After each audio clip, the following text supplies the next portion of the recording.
Welcome to season 2 of I Married a Melchizedek with a Twist. I'm your host, Renata Duma, Master Unity Living Facilitator, and I'm honored to be able to be here with you again in season 2, launching today, Valentine's Day 2023, as we launched season 1 on Valentine's Day in 2022. A most appropriate day to launch a show about work that helps you get in touch with your divine self and, of course, the heart. In season 1, we learned about our headmaster Unity Living Facilitator, Hazel Davies' incredible life and vast experience and wisdom gained while married to Melchizedek-Come-to-Earth, Jonathan C.R. Davies, and the Unity Living work, including a deep dive on the transmissions and why they were created. Many interesting questions from our audience were answered, as well as some fun stories about Jonathan and Hazel's life together. So what's the twist in season 2? Well, first is the show title, I'm Am.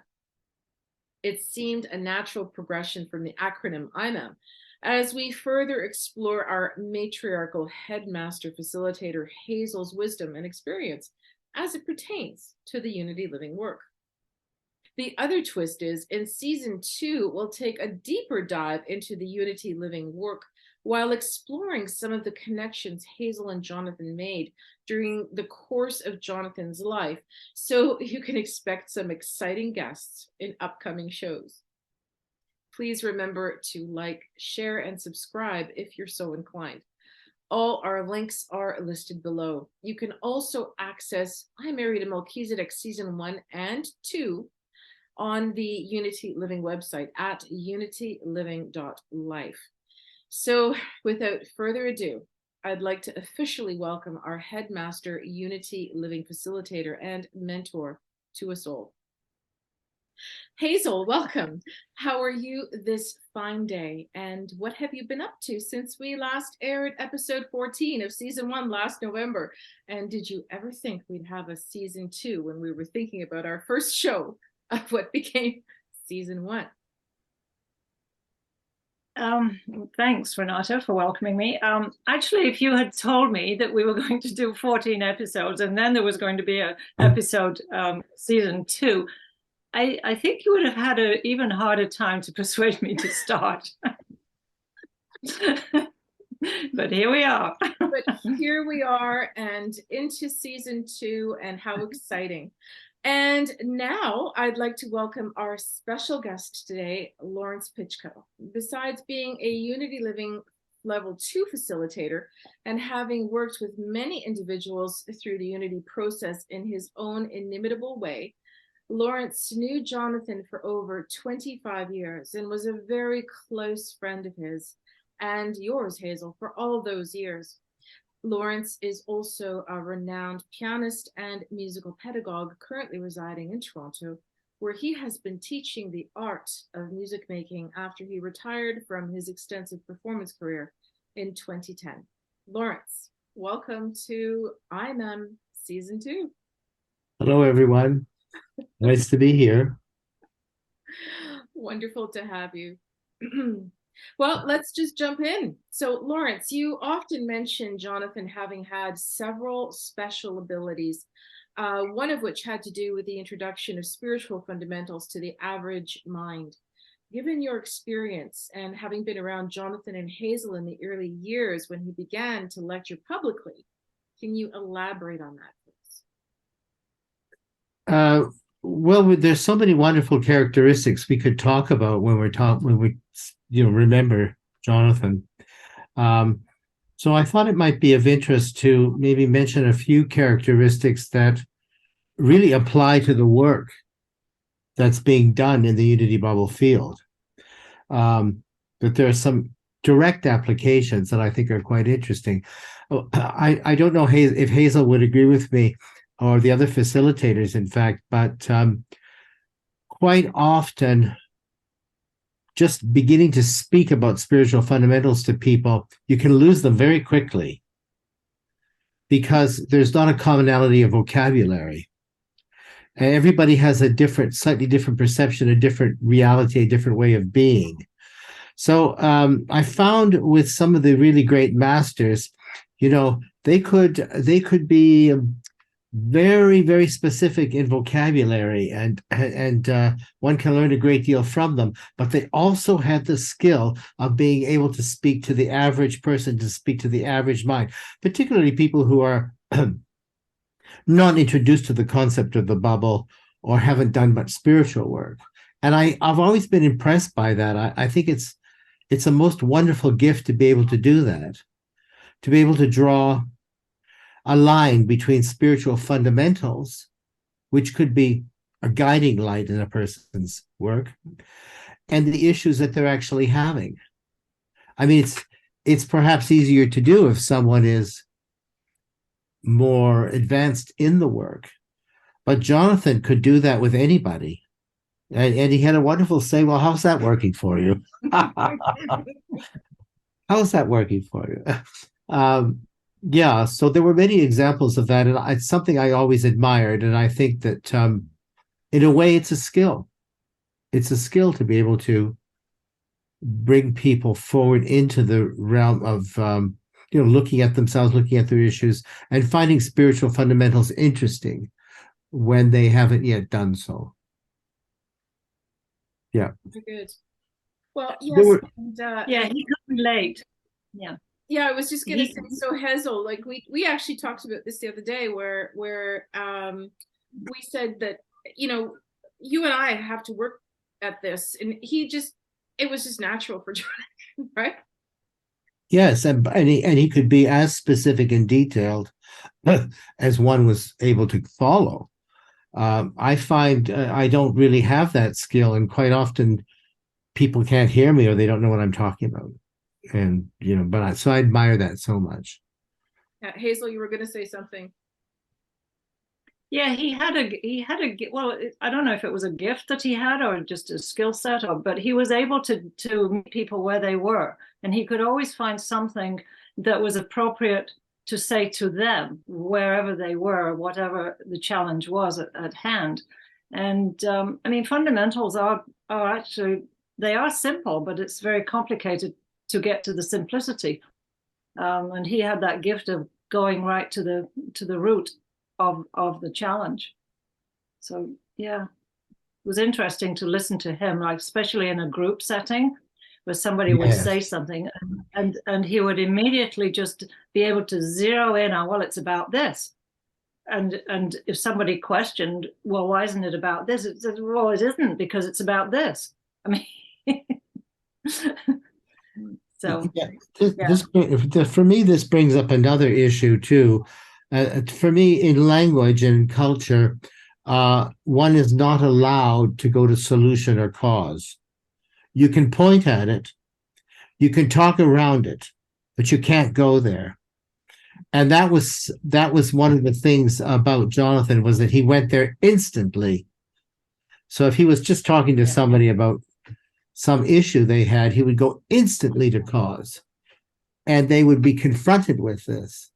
And as you say, there was a simplicity there, but there was a power there and clarity as well. Right. And yes, I was a direct experiencer of that. And so just to remark on what you've both been saying, the fact that he would go to cause, or where the person was at, is another way of saying, is it not also true of the work that it begins where the person is at? Hazel.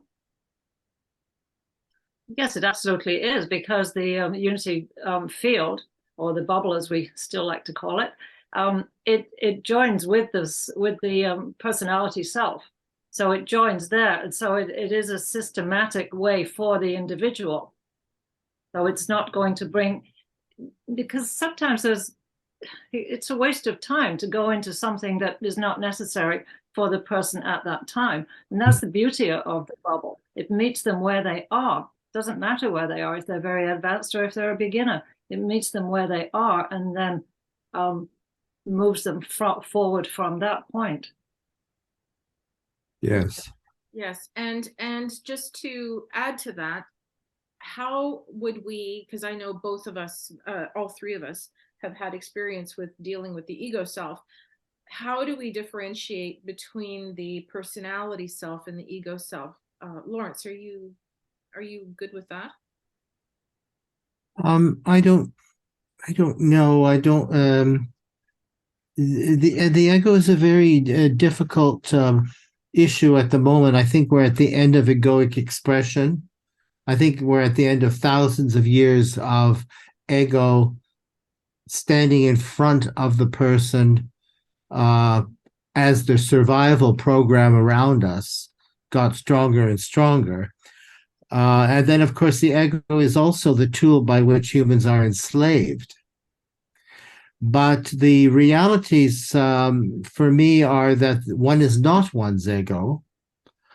There are things to learn about the ego. For instance, that it's addicted to identification and therefore requires another to self-identify. Um, yeah, it's so one's not one's ego, and it is prepared to usurp any of the gifts from the universe for itself. So I meet many people who really can't even answer a question, that the ego jumps in front of them and usurps the scenario in front of them, and you almost never get to meet the person. It's also a measure of pain, because to be free of that, or as Jonathan would say, to educate the ego, and to flow freely in the now, to be in the flow, um, is to be free of all this identification, which seems to be the number one issue in contemporary culture. Everybody's self-identifying and everybody's miserable because one can't be identified, no matter how strong the ego might be, because one is infinite potential. Exactly. I think Jonathan's little pamphlet about that is terrific. Absolutely, he wrote a book essentially about it's absolutely terrific. But for me, the ego is an activity. Mm-hmm. Mm-hmm. Hazel, how would you? That's beautiful, Lawrence. Thank you, Hazel. How would you differentiate between the ego and the personality? Well, I see them as the same thing. I see that it is the personality self, which is the egoic self. It is not the soul. It is not. And what we need is for the ego to be in alignment. It's when it's out of alignment that we have all the problems with it. Because like a child that's not getting the attention. And oh, let me do that. Let me do that. Oh, how about this? Being the master instead of the servant. So when it's in alignment, and that's what we deal with in the bubble program. Later on in the program, we would do what we call the graduation of the ego, where it becomes in alignment with the soul essence and basically becomes a new person. So it's part of the work is to deal with the out of aligned ego, which as Lawrence says, is that suffering aspect and the pain and the fear and all that. Yes, I'm so glad you mentioned this term, being in alignment. Jonathan used that a lot. And that's exactly what it is. It's all about being in alignment with consciousness, as opposed to desperately seeking to be in alignment with a very sick culture around us and its teachings. Mm-hmm. Exactly. Well, thank you for that. So let's carry on then. So having known Jonathan myself for only a few short years, I was privy several times to Jonathan's deep compassion, not only for humanity, but for each individual tree, plant, animal, being. I was also privy to times when that compassion was laced with tough love. I know you want to talk about that, so please share your experience, Lawrence, with us regarding Jonathan and his compassion itself. There are a lot of stories, and I'm sure Hazel has a lot of great stories about this too, but he certainly was very disciplined about drawing a line between sympathy and compassion. And he was, as you've said, so deeply compassionate. And it was independent of who the person was or what their body was. It was an animal or human or but he grew very disciplined about not necessarily being sympathetic to a person suffering. I mean, when people are suffering or in misery, basically they want becomes their identity. They identify with it. When they're happy, there's no identification. There's no personal history when you're happy and you're in the now.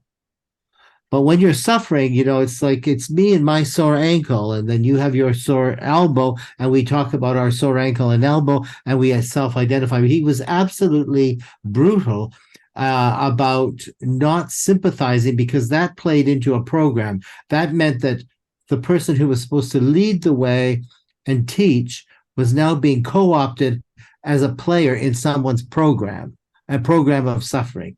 So he made it very clear right from the beginning that is not going to happen, and he would not do that. But if you don't mind my just going into one little story, this is going back quite a ways.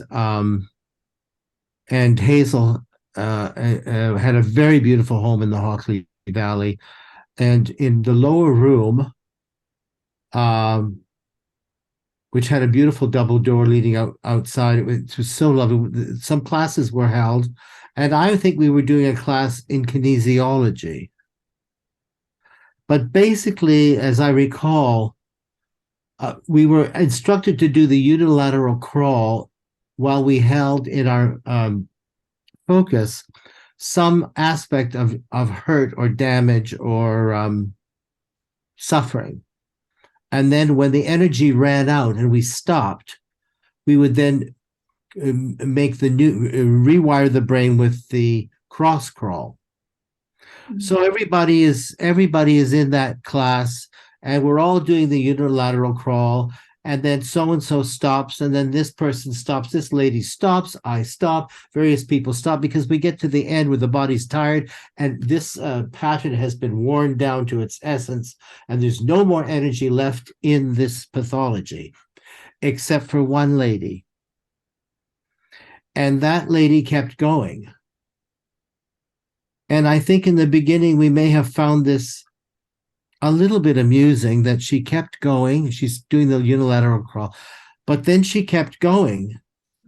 And Jonathan started moving towards her and stayed beside her. And then his intense focus on her slowly took over the room, and we all started to focus on her, and she wasn't stopping, which indicated an incredible amount of suffering and pain. And he was right there with her all the way. He just is as if the rest of the room disappeared, but we were drawn in, and we all started to go on with her on this journey as she did the unilateral crawl until she stops, and we were all in tears. We were all of us in tears. Wow.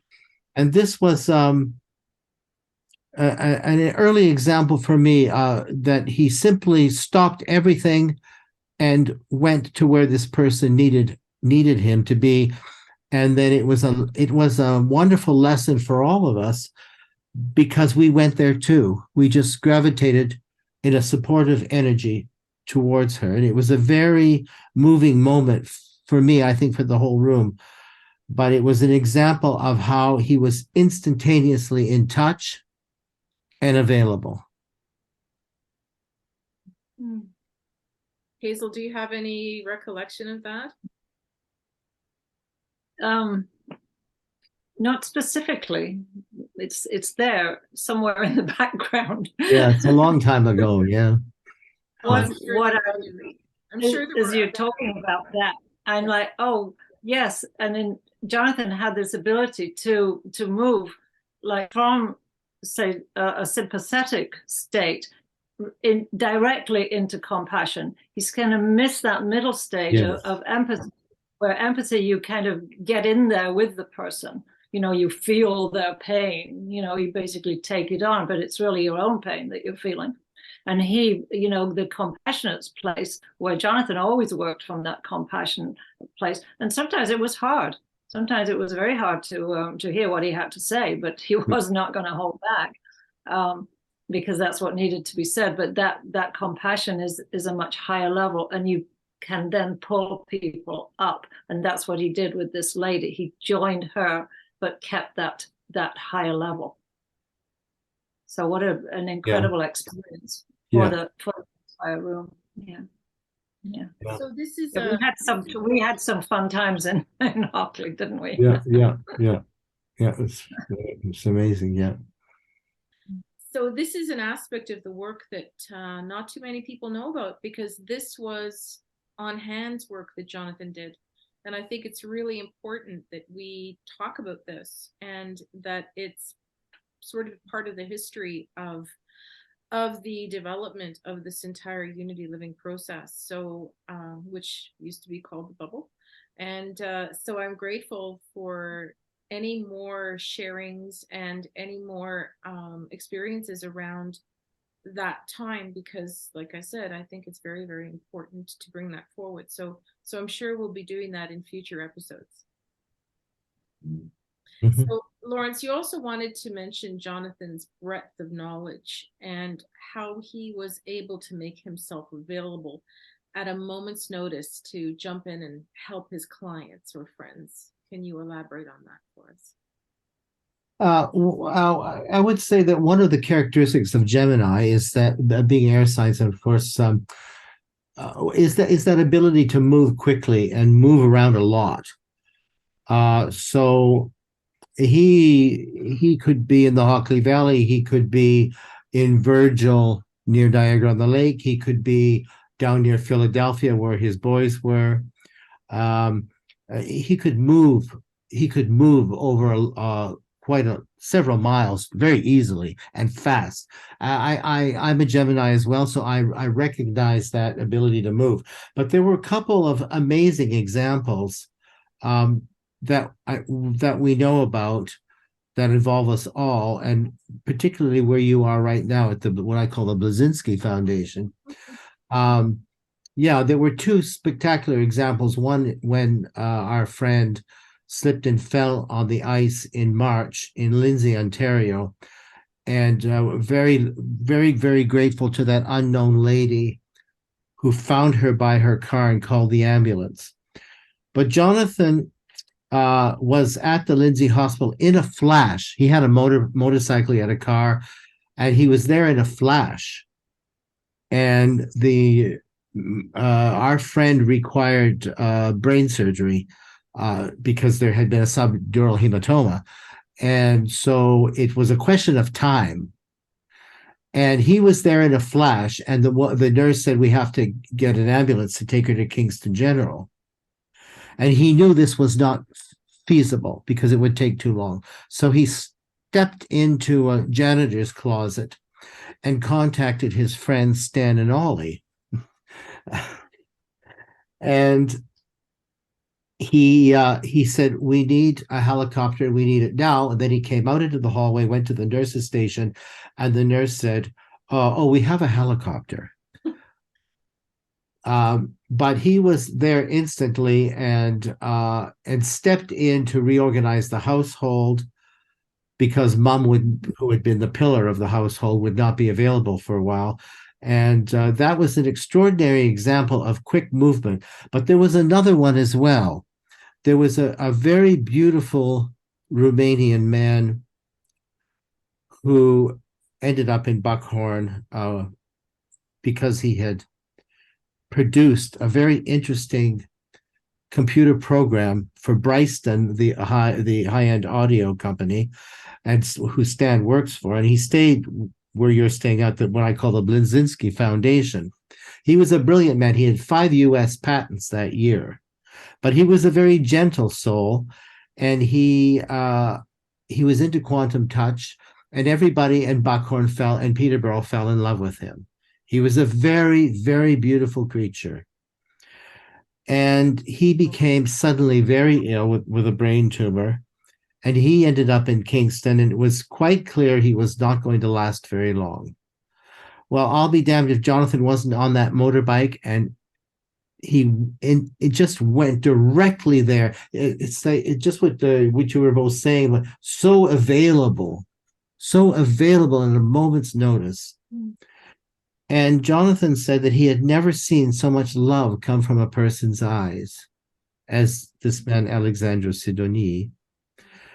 And basically, he held his hand and gave him permission to leave, that it was okay to leave.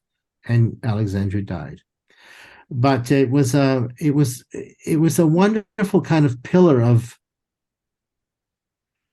both confidence and deep feeling that he offered everyone around him. What a blessing it was to have him in one's life. That is for sure. Thank you for sharing that. Thank you.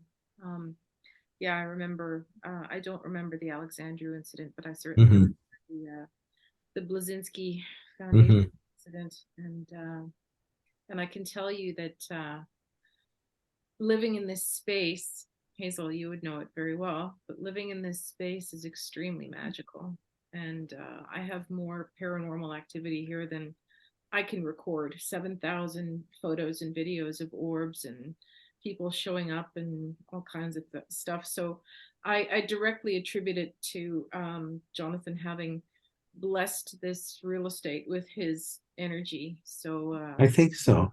There are pictures of Jonathan and Hazel at the Blazinski Foundation, surrounded by orbs. Yeah, it's quite wonderful. Quite wonderful. So this wasn't. Oh, yeah. Sorry, kitty cat. This wasn't on our original list of questions to discuss, but I'm moved to ask each of you, and I'm going to answer it myself because it just occurred to me now that the three of us actually did the work with Jonathan, and that is rare, of course, right? And Hazel, you would have grown with it as you did it, and Lawrence, the same, because it was being developed as you were developing your friendship. Myself, I came later on in the scene.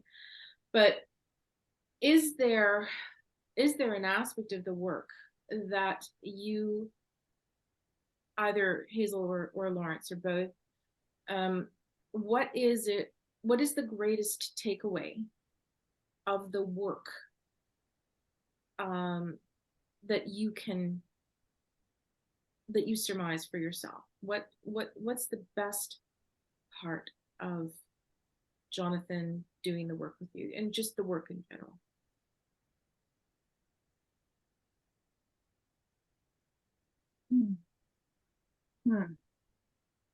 Oh, so many things. For me, I think it was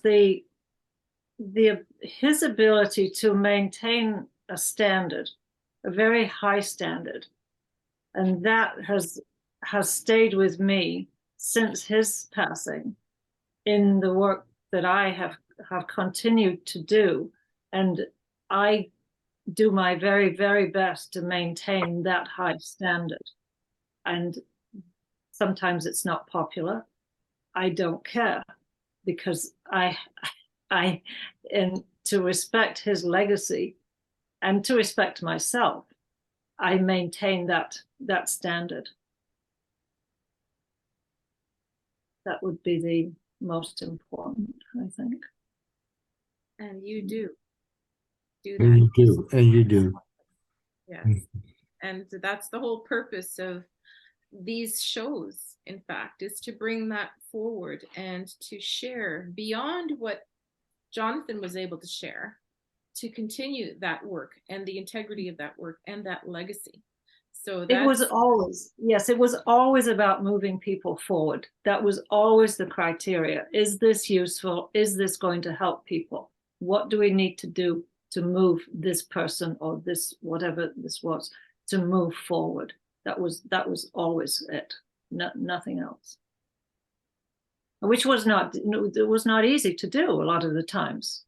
A lot of time, we needed some other help in other ways. But no, the standard was the standard, and that was kept.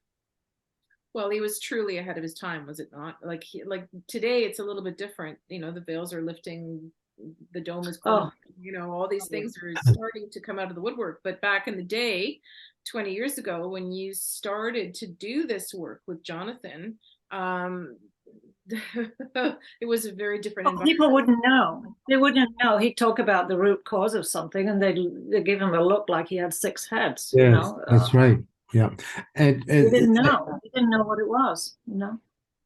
And I would also add that there were instances where even after the work was done, or a modicum of work was done, where the people simply didn't notice.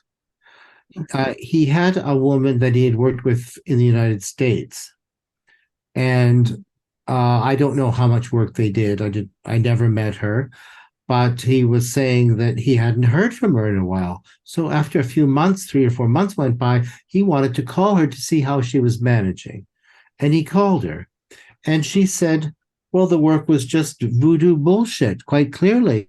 The man, that he was a charlatan. So he said, would you like your money back? And she said, oh, no, that's not necessary. Well, what's been happening in your life? She said, well, nothing's been happening in my life. Well, how about your job? Oh, I quit my job. I didn't like that job, so I quit it. Well, what are you doing? Well, I always wanted to play the cello, so I took up the cello. And, are you still in the same place? No, I've changed my abode. So all these aspects in her life had changed, but she couldn't relate it to the work. And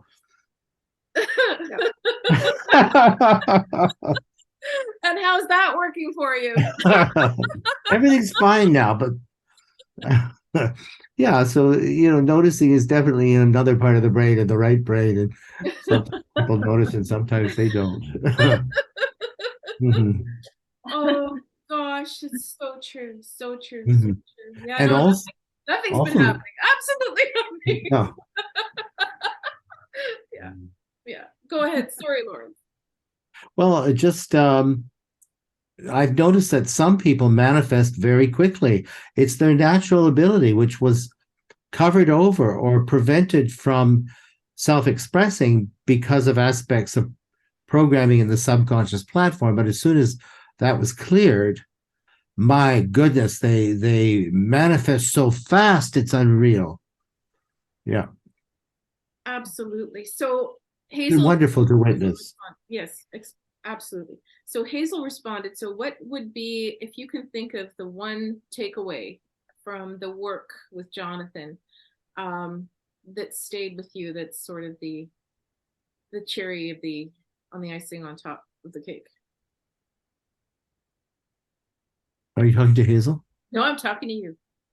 Oh, Hazel? what I take away? Yeah. So, okay, from a more personal perspective, I would have to say that when we met, I didn't think I had a shred of understanding of anything spiritual. So Jonathan was the first introduction for me in my life, other than the study of art and music, where I must have been connected on certain levels. But I didn't have any cognitive understanding of spirituality. And he brought that into my life. And when he presented me with this, I recognized a very comforting understanding of life, myself, but also of life in general, what we're doing here. Everything started to become understandable. It took me years to put it together. I was so backward, so very material. And living a curse. But he brought forward understanding of spirituality, which meant so much to me subsequently.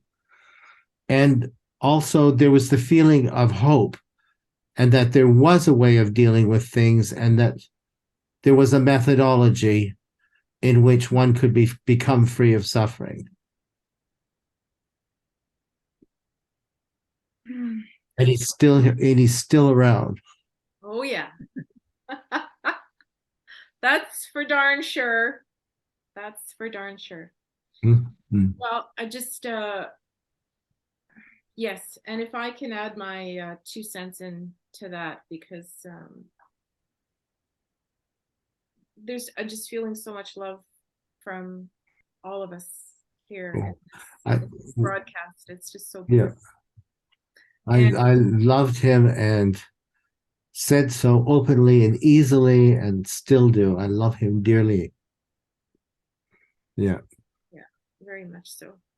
And so for me, it was I was told about Jonathan by a friend, and all I knew was that he could clear negative energy, and I thought, well, you know, I could use that.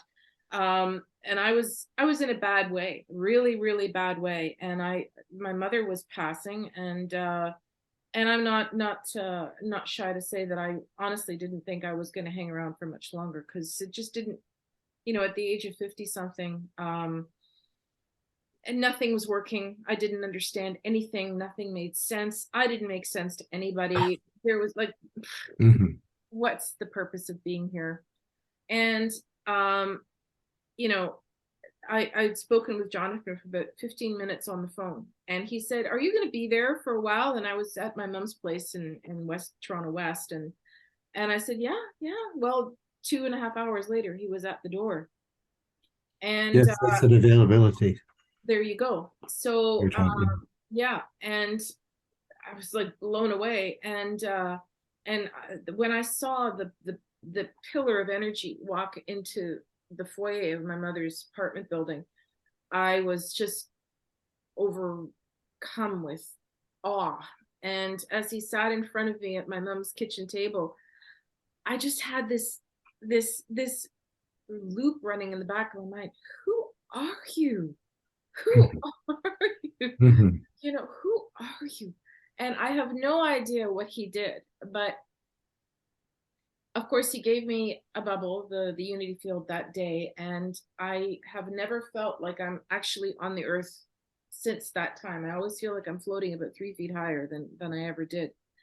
And coming to understand the big picture of what was going on and my purpose and to be in service, it put everything into a perspective that made my heart expand 1,000-fold.